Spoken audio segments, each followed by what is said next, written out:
Hey, hey, happy Thursday.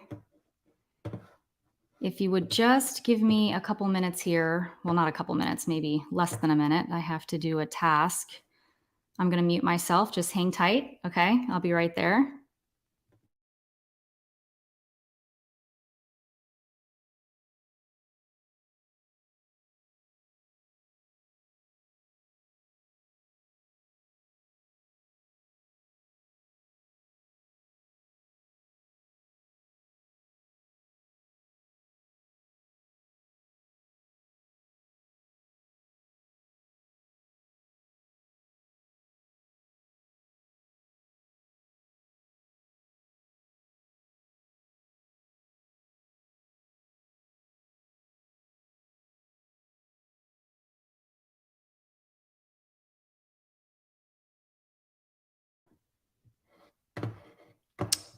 Stand by, everyone. I'm having a little trouble here with some technology.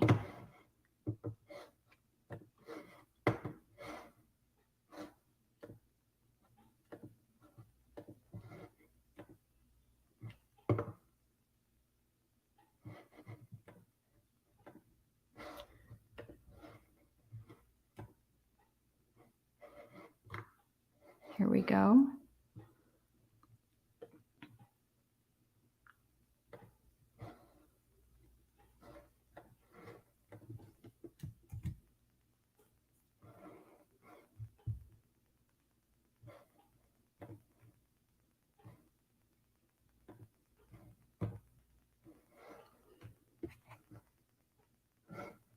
Perfect.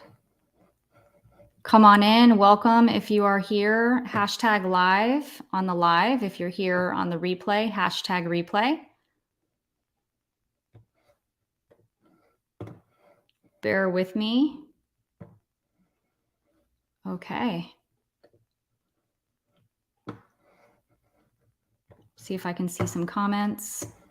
All right. Welcome in. I'm so excited to be here and chat with you today. It's been a couple weeks. I've had some, well, life, summer, right? Feeling the burn this summer. Yeah, me too. Over here. Hello. So let me just give it a second. I'm going to pull up my notes here because I've been kind of taking notes all week since I've been chatting about this subject. I want to just mention that this is something that was really, really difficult for me for a long time. Summers were, I was always excited about summers as a single mom.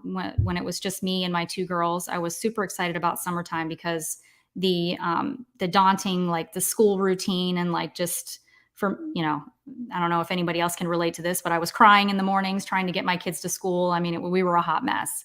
And it was just a lot. And so summertime, I was like always excited. Okay, the girls are going to be, the routine's going to switch up. They're going to get to go to summer camp and it's going to be more relaxed and this and that. And every single summer, I was like, OMG, I could not be more broke. I could not be more broke. So if you are feeling me on this, leave a comment. Let me know that you are definitely with me, or you felt this way in the past. Maybe you don't anymore, but you used to. So this was something that I fought with for a long time. Let's see here. Let me see if I can pull up my notes. All right. So I'm trying to be really, I want to be on point here because, I want to try to keep this to 30 minutes so that I don't lose your attention, number one, but also so that, your time is money. So I want you to be able to get back to your life and your day and do all the things, the summertime fun stuff, right? But this is a really important topic. But let me go ahead and welcome you first. Welcome in, friends. If you are here again live, hit hashtag live. If you're here later for the replay in the future, hashtag replay. So quick heads up though, I have a sick boy home today. Of course, that's like what happens when I've got an event that I'm trying to accomplish. We have a sick kid. So that's not the first time it's happened, but he is at the doctor right now with my husband. Thank you so much to my husband for taking him to the doctor today. And he's got a very busy work day too. So I appreciate him for doing that, for being the one to step up and go to the doctor's office today. But with that said, they may just charge in here after the doctor's appointment. It could happen at any time. Hey, cuz. How are you? It's good to see you. Thanks for hopping in. So, anyways, he's got a fever, and yeah, just thought we'd take him to the doctor. So, just to get him checked out. But, anyways, who am I? I'm Amanda Delaney. I'm the host of this community and the founder of Financial Fix Her. And thank you so much for joining me today. Did I already say that? I may have, but I'm going to repeat it. Thank you for joining me today. I do appreciate that you're trusting me just to, kind of share these tips and tricks and nuggets and, financial stuff, talking about money, because this stuff it's hard. It's tough to have these conversations sometimes, even for me, somebody that's been having these conversations for a while. And I still have some root chain beliefs and some negative feelings deep down that pop up. They kind of come out of nowhere and hit me. And I have these scarcity mindset sometimes that tries to resurface. And I'm always like trying to, no, we're not going to think that way today. Right. So, and that's what we do here is we work on building foundations internally, right, as individuals, of getting right with our money and our mindset. What we do with our money is often due to the way we feel about something, right? Or a belief system that we may have that frankly might not be serving us, right? So if this is you, leave a comment. Let me know if you feel this, that sometimes you're like, why did I do that? Why did I make that purchase decision? Or why did I, go and blow my money on blah, blah, blah, or why did I do that thing that really I didn't even want? Why did I buy that thing that I didn't even want, right? Did I even need that outfit? Is that thing seriously sitting in my closet still after 3 years with the tags on it? I'm not going to say that this was me recently. I actually did pull something out of the closet that had a tag on it still, and I couldn't believe it. I'm like, this is not even my personality, and here it is. So anyways, we think that we're overstuffed, and we're not necessarily, right? So when I asked how prepared, I was asking the audience this week, how prepared were you from 1 being very unprepared to 5 being very prepared for the summer, for your summer expenses? I got a lot of great answers. I got a lot of 2s. I didn't get any 1s, which was great because that speaks crisis, right? We're in a crisis. But 2s, I'd say 2 was where I always was. When the summers would come, we'd start off being really excited towards the end of May when school would end, or in June, right? And then come July, this is my birthday month, by the way, it was just like there's just no money left. All of a sudden, I remember, I'll be honest here, I had many summers, where that tax-free weekend would come up. At least here in Florida, I don't know where that happens elsewhere or how that goes. I don't really care. But if that was you, if you've ever taken advantage of tax-free weekend, oh yes, yesterday and the day before was Prime Day, right? So that's another example of a opportunity to save money, right? On something that you're going to need. Your kids are going to need school supplies. That they're going to need clothes, right? And that tax-free weekend would always come, it seemed like, for me, on a week that I didn't have a paycheck. And I remember not being able to take advantage of that tax-free weekend. And I hated life because I was like, that is so much money that I could be saving for kids' clothes and school supplies and all the crap that they need, their lunch boxes, their backpacks, all the things, and maybe even something little for me, right? And I couldn't. I'm pretty sure I didn't get to take advantage of tax-free weekends until like maybe a few years ago, because of my financial situation. So what I want to talk about, and the way that I help my clients and members as well, is to get away from that, waiting for the next paycheck to, be able to do something, right? We want to have money in the bank before that time comes. That's sitting there that we're able to use whenever, right? And not really be worried or, concerned about when the next paycheck's going to come or when the next revenue stream is going to come, right? So let me ask you a question. Do you ever notice that come midsummer, you're feeling like money is getting really tight? So, and if so, if you notice that now, is this the first time you've felt this way midsummer, right? And if it's not, let's think about that, right? So are you, if you are feeling that way now, right? Like right now, if money's getting tight, put feeling the heat in the comments. Okay? Put feeling the heat in the comments. If you're tight on cash until your next paycheck or your next owner's pay draw from your business, right? Put feeling the heat. All right? I want to know. I want to know. Let's engage on this subject. So, and also, are you getting nervous or anxious about your finances because there seems to be a lot more going out, right, than coming in? If you feel like you're getting anxious, more is going out than coming in, put a fire emoji in the comments, right? Put a fire emoji in the comments if you feel like you are burning your money this summer and you're feeling anxious about your finances. Okay. So, and furthermore, do you wonder why, like if this is how you're feeling, okay? And are you thinking to yourself, or have you said to yourself or asked yourself this question? Why am I going through this again this summer as I thought I learned my lesson last summer?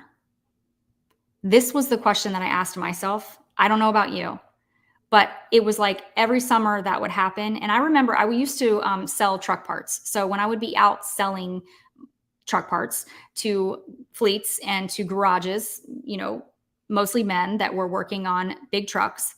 And we'd talk about all kinds of different subjects. And when the summertime came, of course, it was freaking hot and you're standing there sweating. I remember just standing there sweating down my back, talking to these customers of mine.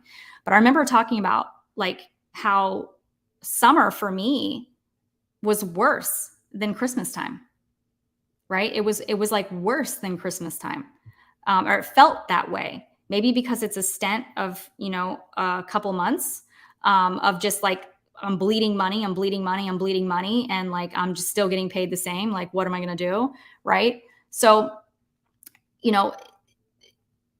like, is that something that you can relate to? I'm just curious. Please let me know if that's something you can relate to. I don't know if I'm missing comments or not, so I will check back in here in a second.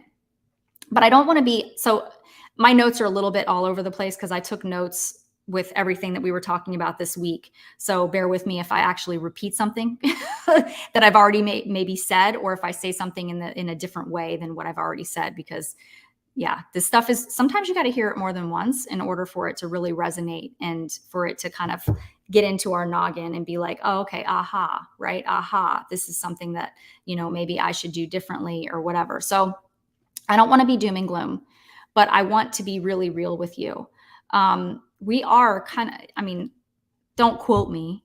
I'm going to say we're in an unofficial recession right now. And things, I call it the 3 Fs. The 3 Fs are up really high, right? Number 1, food. It's like skyrocketing. Okay. So I know if you're looking at an interactive budget and you're consistently budgeting and you're tracking your money, that you're seeing that you're spending more on groceries and or more on restaurants, right? I'm totally assuming, I don't want to speak for you, but you're probably spending a lot more on food, right? Food, especially groceries. Okay. Fuel, it's number 2. Fuel is through the roof. Inflation, it's real. Okay. It's real right now. All right. So it's costing you more to drive anywhere, but it's also costing you more on products, to buy products, because how do we get our products? Our products are delivered to us. So you're going to see the increase in fuel prices in the things that you're buying in your day to day, which includes food, but also includes consumer products, right? And the third F that we're going to give an F, right? That's going up are flights. And what I mean by flights is not just flying, which of course that is what I mean directly, but also travel, what it costs to travel, just in general. But flights are going up, and that's due to the fuel, right?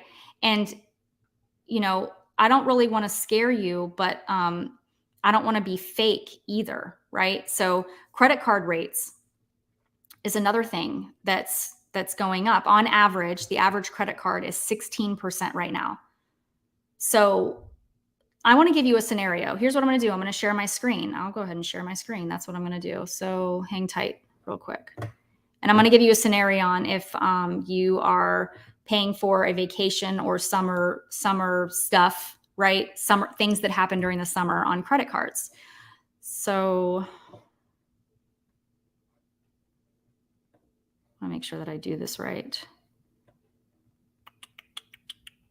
And let me know if you have any problem, just whatever, leave it in the comments if there's any issues with me sharing my screen right now. I'm going to say,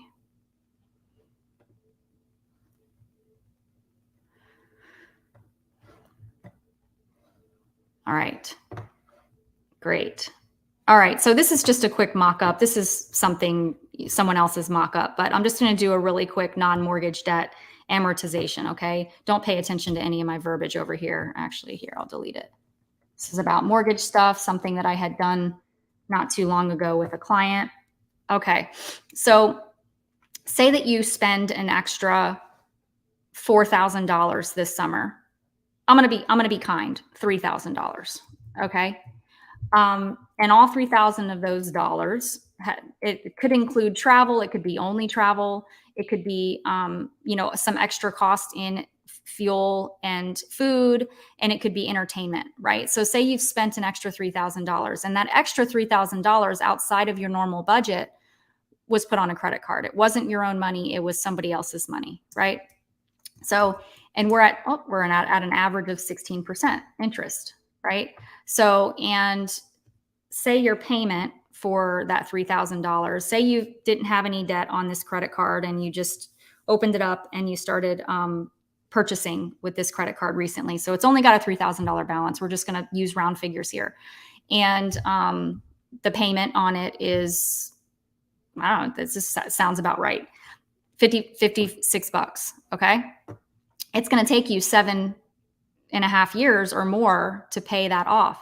Right. So say your minimum payment is 35, which is very, let's see, for a $3,000 balance, 56 sounds about right. But say it takes you 10 years, right? So say you pay a $50 payment, that could take you 10 years, right? Say that you already have debt, okay? You already have debt on that card and you've added 3,000. So say you already had $10,000, or I'm not going to say 10, even though that's very, it happens a lot. But I'm going to say you already had $2,000 on that card, okay? And you added 3,000. So your summer you added 3,000 to a $2,000 balance, right? So now you have $5,000 balance, okay?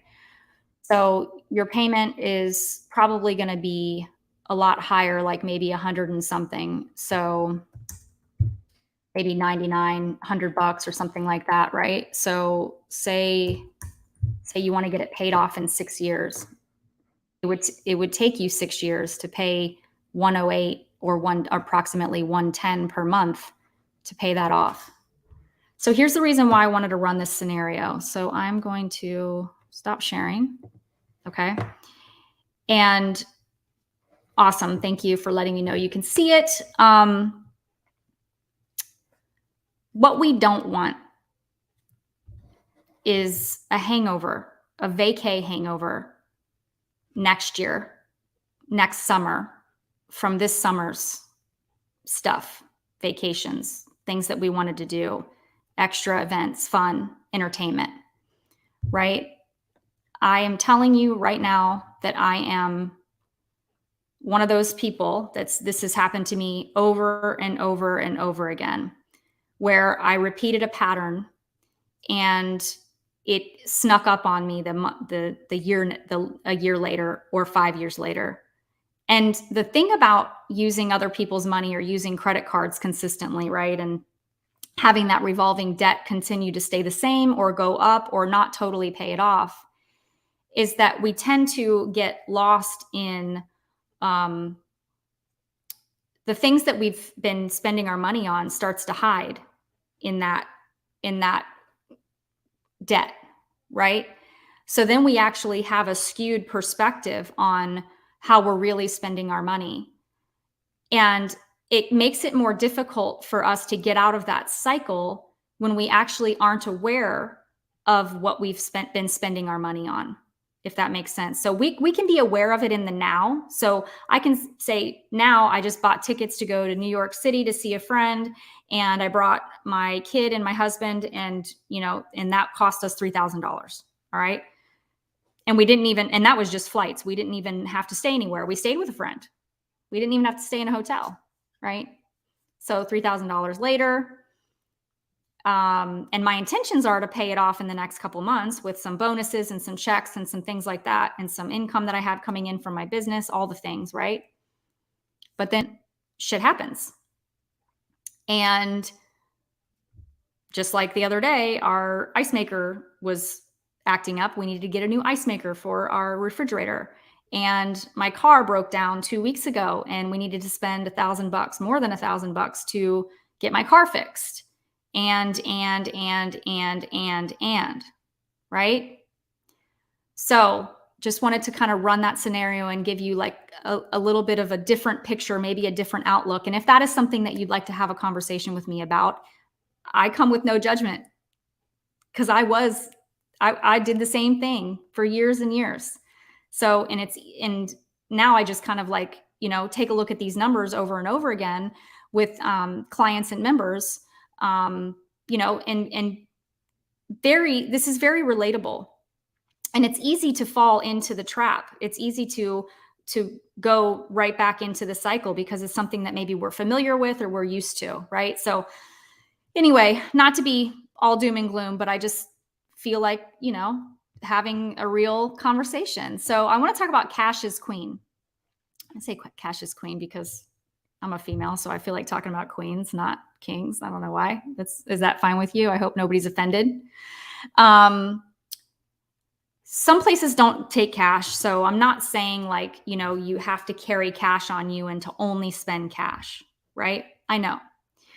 But I want you to consider carrying more cash and less plastic, right? That's a way, this is a tip, I'm working on tips and tricks here to kind of give some help with, not overspending, right? More than what the budget can bear. So when I started my journey to crushing massive debt, I used the envelope system for a little while. And at that time, I was following Dave Ramsey pretty strictly. And for other reasons, I've since fired a lot of his principles because they don't quite match up with me and my clients and things like that. And what my system is working just fine, actually very well. But one of the things that really, really helped me was having an envelope for food and an envelope for entertainment, because those were my two like vices, I guess. I guess food, it can be a vice, right? Like we all need to eat, but it was something that I was just over, like I just was just crazy when it came to food. And now especially is a really good time to consider doing something different when it comes to the way we spend our money, especially on things that are going to be an expense anyways, but we can close the gap. We can decrease what we're spending if we try, if we think of new ways, right? So consider using cash, and also not just talking about cash, but just your money in general, your liquid finances, the money that's coming out of your bank, and decrease the amount that's coming out of other people's money. Because the more that you do that consistently and track what you're doing with your own finances, the less you're going to lean on or depend on anyone else's money and be, they become your boss, right? When we owe money to people, they own us. And this is about owning our own lives and ourselves, right? So let's talk about pre-planning fun a little bit. At least 1 month out, budget out what you're going to be doing, and not just pre-planning fun, but obviously budget all the things, and to know what your margin is, what's left over, what's left to budget. And so that you can pay in full for the fun stuff, right? So preferably try to do 90 days out.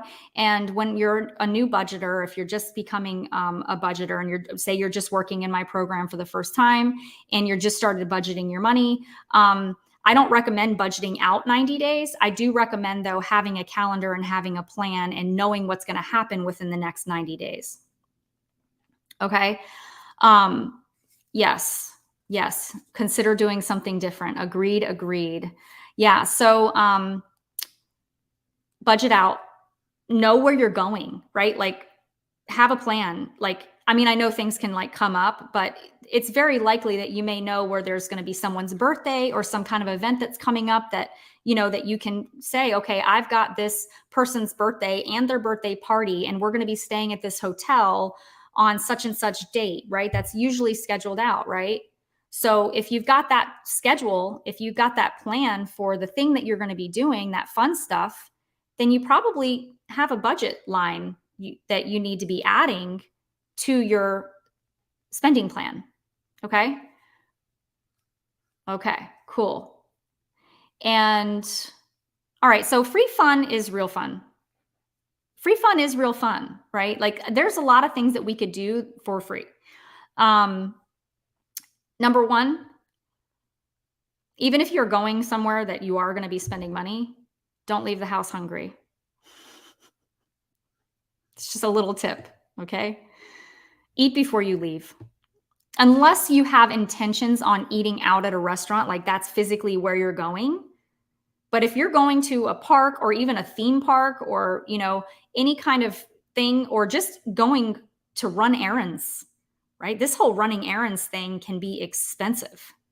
Think about it. How often do you end up stopping because you're like famished, because, and you're just like, I've got to stop because I don't have a choice. I'm starving. And then we, first of all, probably buy bad food that's not going to serve our bodies. And then we've spent money on it that we really didn't have intentions of spending, right? So don't leave the house hungry. Yes, drink a protein shake. Very good idea. We have protein here. And actually, my husband went out of town the other day and he took my son to, no, he didn't take my son. No, sorry. This was him by himself. I'm confused on, where are we? I don't even, what's today? Anyway, so he went out of town the other day by himself because he works up north sometimes, about once a month or every other month. And he was furious with himself because we're both on a, I'd say a good nutrition, right? And he forgot to make a shake before he left, and he was going to be on the road for a while. And like, he mentioned it to me more than once, and I totally felt him. I felt terrible because what did that mean? That meant he was either going to starve or he was going to have to buy something, spend money, right? That we didn't have intentions of spending. And he was going to do something unhealthy, right? So don't leave the house hungry and pack your food, right? Pack your lunch, pack your snacks. Yeah, definitely an apple. Apple is a good one. Apple's a lot of sugar though. And what happens with, and carbs. Actually, apples have a lot of sugar and carbs. And what happened to me personally, when I would eat an apple, I kid you not, it would literally make me more hungry. It didn't take long for that apple to like go right through me, not literally, but like the fullness would fade within like 25, 30 minutes. Has that ever happened to anybody else? Let me know if that resonates with you, because unless there's just me, I don't know. But it had something to do with the sugar spike and the insulin and something like that. And I would hit like a low again and be like starving. So, but that was just me. I was maybe, processing that food way too quickly. But anything that is healthy is a good idea to have on you, right? A good quality protein bar or a protein shake, or make yourself, some kind of wrap or something to take with you. Bring a lunchbox. Don't feel bad about it.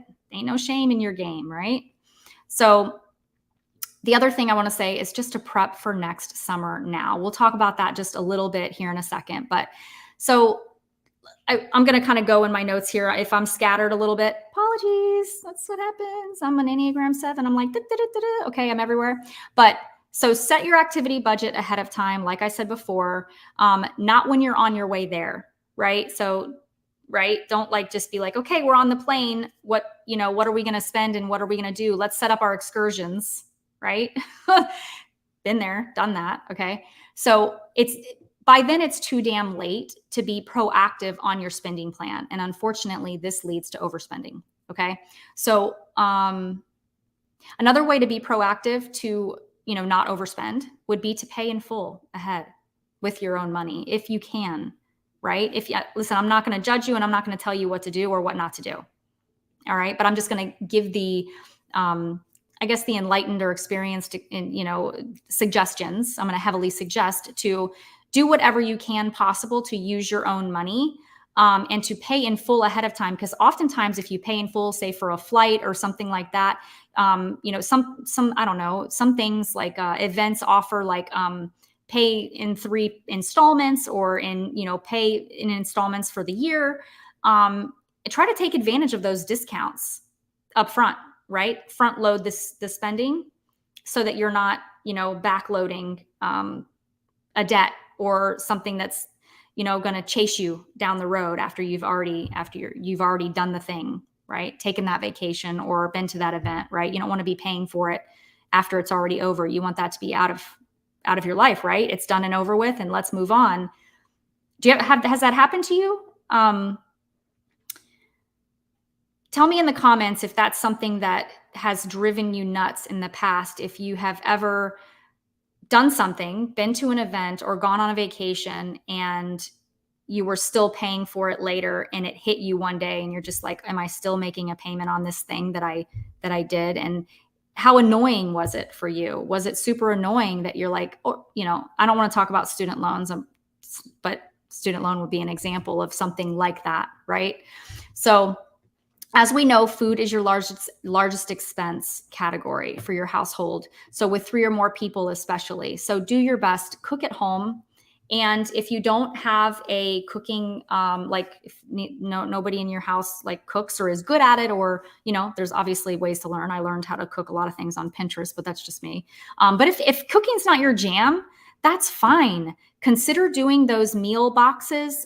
We have one sent to our home daily during the week that is like keto friendly and stuff. Like, so there's local ones and there's Freshly and and then HelloFresh. If you do want to cook, there's all kinds of different things that you could do, and that is also a money saver. It seems expensive when you're paying for it up front, but it's also a money saver and it can get you more healthy, right? So health is definitely the track to wealth. All right. So okay. So again, avoid those hangovers. All right. And I'm just going to go over 3 secrets. So does anybody have any questions? I know that I may have been all over the place, but I feel like I may have driven some things home. Do you have any questions about some of the stuff we've talked about already? Or any ideas, if you have some input or some ideas that you would like to share. And if I don't catch your comments now because there is a slight delay, I will certainly pick you up later and we will chat about it and share with the community, okay? So I don't see anything else here. All right. So I'm going to talk about secret number 1. Secret number 1 to slow the burn this summer and next, right? Because there will be another summer, God willing, right? There's going to be another summer, okay? Your income is less important than your behavior when it comes to this, okay? Now, I don't want to sit here and say, like, obviously, if there's an income problem, of course, we can discuss that and we can determine if there's an income problem. If you're not making enough money to survive, that's a different subject and you're in a different type of potential crisis, right? But the income is less important than the behavior in most cases in general, okay? So what does this mean? Your number 1 secret is awareness, all right? Awareness. No matter what happens with your income, if you don't change your approach, next summer will be the same. Okay? So ask yourself, what can I change right now? One thing, what can I change right now that will soften the blow next year? and maybe even soften the blow that for the rest of this summer as well. We've still got time left this summer. You can start today, right? So secret number one is awareness. What is it that you can change or do or shift in your mindset and in your actions right now that would make a change, right, going forward? Okay. And have that compound effect for you to see that difference next summer. All right. And the secret number two is own it. We must own this, right? And everything that comes with it, including our actions. Okay. Acknowledge that this is up to you and that you are in charge.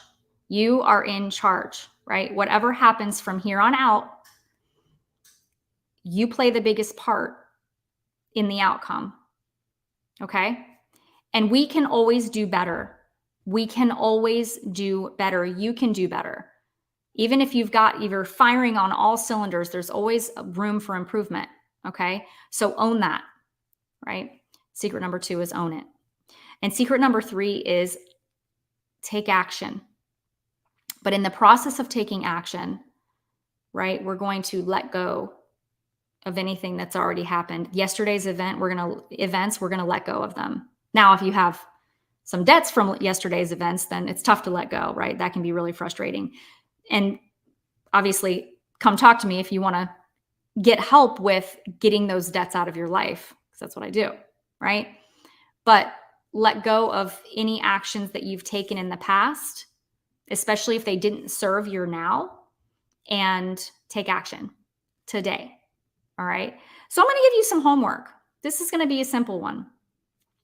I'm not going to call to action anything else besides taking my course. If you haven't already taken my course, my Breakaway from Broke, it only takes you 90 minutes or less, all right, to take this course. It's my framework. It's the Fix Your Money framework, bottled up in a bow, in a course.